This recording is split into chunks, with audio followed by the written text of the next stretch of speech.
Okay, let's talk about something real. If you're in a long-term relationship and that spark, well, if it feels like it's been replaced by a slow burn of resentment, then this is for you.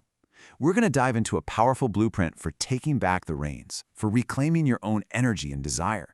And this isn't about hoping for some spontaneous magic to reappear. No, this is about treating your own vitality like the pro you are. Let's get into it. Think about it. Every long-term relationship pretty much exists in one of two states. On one side, you have the theater of resentment. This is where you're just waiting for things to happen, hoping for spontaneity, and kind of quietly collecting all these little grievances. On the other side, that's the fortress of power. This is the space you build on purpose, through smart planning and by taking charge of your own energy. And today, our mission is to hand you the keys to that fortress. So how do you make that jump? How do you get from the theater to the fortress? It all starts with a huge mindset shift. You have to start treating your personal energy, your vitality, your life force, as your single most valuable professional asset. Seriously. This isn't just something that happens to you, it's something you actively manage, protect, and invest in every single day. All right, let's get into the nitty-gritty, because this framework makes a really bold claim.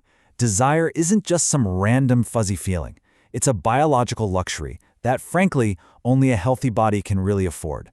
So to get there, you need to become the CEO of 3 absolutely crucial systems that control your libido. We're calling it the biological trinity.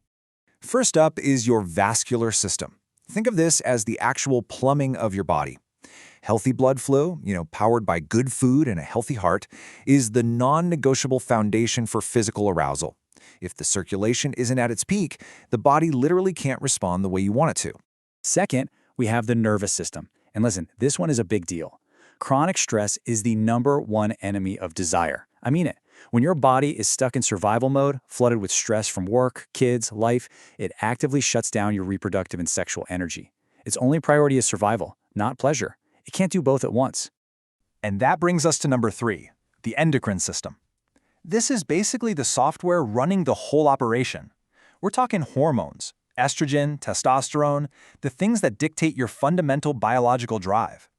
Keeping an eye on your hormonal health, especially through different life stages, isn't just a nice idea, it's an absolute necessity. Okay, so once we've got our biology in check, it's time to talk strategy. A lot of us have this fairy tale belief that true desire has to be 100% spontaneous. But honestly, in a long-term, mature relationship, waiting around for spontaneity is a recipe for disappointment. This approach argues that planning for intimacy isn't unromantic. It's actually the ultimate sign of respect for your partner and for the relationship itself. So how do you actually do it? It's called the rhythm method, and it's simpler than it sounds. Step 1 is to just establish a schedule. Pick your days, say Monday and Wednesday. Step 2, this allows you to prime your brain. Just knowing intimacy is planned lets your mind start to anticipate it, which actually builds erotic tension. And then step 3, you cultivate the right mindset. You can manage your day, your stress levels, and your sleep to protect your energy for that connection. And this, of course, leads to the most common question in the world, right? You've got a schedule, you're all set, but when the time comes, one of you is just completely wiped out. We've all been there. So what do? Just cancel? Break the rhythm? Nope, you pivot. This is where you use a tool called alternative caresses, and this is such a critical concept. The goal here is to maintain the energetic bond, even if a full-on performance just isn't in the cards.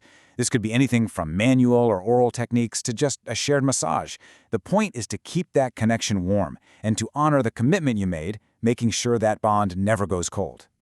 So we've talked about the body and we've talked about the schedule. Now we need to turn inward and talk about mastering your internal state. Because you can have the healthiest body in the world and the perfect plan, but if your mind is just consumed by stress, it's all for nothing. I want you to just let this sink in for a second because it's so important. Cortisol, that's the stress hormone, is biologically incompatible with sexual desire. They literally cannot coexist in your body at the same time. It's like oil and water. One cancels the other out. So what does that mean?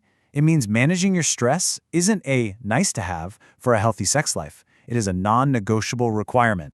So here are 3 real, actionable ways to get a handle on that cortisol. First, selective productivity. You have to stop treating every single thing like a 5-alarm fire. Learn to tell the difference between what's truly important and what's just loud. Second, positive anchoring. You have to actively train your brain to lean towards optimism. And third, pattern interrupts. When you feel that stress building up, you have to break the cycle. Use laughter, use irony, do whatever it takes to snap out of it. And all of this leads us to the final and maybe the most powerful piece of this entire puzzle. This isn't just about quick fixes. It's not becoming an irreplaceable partner through a lifelong commitment to your own personal evolution. So where do you focus? 3 key areas. First, start seeing sex as a creative process. Become a student of pleasure for yourself and for your partner. Second, don't ever be afraid to align with professionals. A great therapist or sexologist is like having a top-tier consultant for your relationship. And third, you have to cultivate that fortress mindset by clearing out all the old emotional junk. Stop holding on to grievances. Resolve them so your energy can actually flow. And just consider this quote for a moment. A woman who is a master of pleasure is a woman who commands lifelong interest. Wow. I mean, that completely reframes everything, doesn't it? Sexuality stops being a duty and it becomes a domain of your own mastery, your own power. It's a skill you cultivate that makes you endlessly fascinating. So, the ultimate takeaway here is this. Your sexual energy is the lifeblood of your home. It's the engine of your own vitality. By taking professional CEO-level responsibility for your body, your schedule, and your mind, you're not just maintaining a relationship, you're actively cultivating a state of vibrancy that keeps you and your partner feeling healthy, connected, and young for decades to come. So we're left with one final thought. With all these tools, the biology, the strategy, the mindset, the question is no longer if you can reclaim your vitality. The question is how are you going to design the system that guarantees it? The blueprint is now in your hands. So how are you going to build your fortress? You can find the electronic version of book She Who Awakens by Alina Chamberlain at wishforlove.org.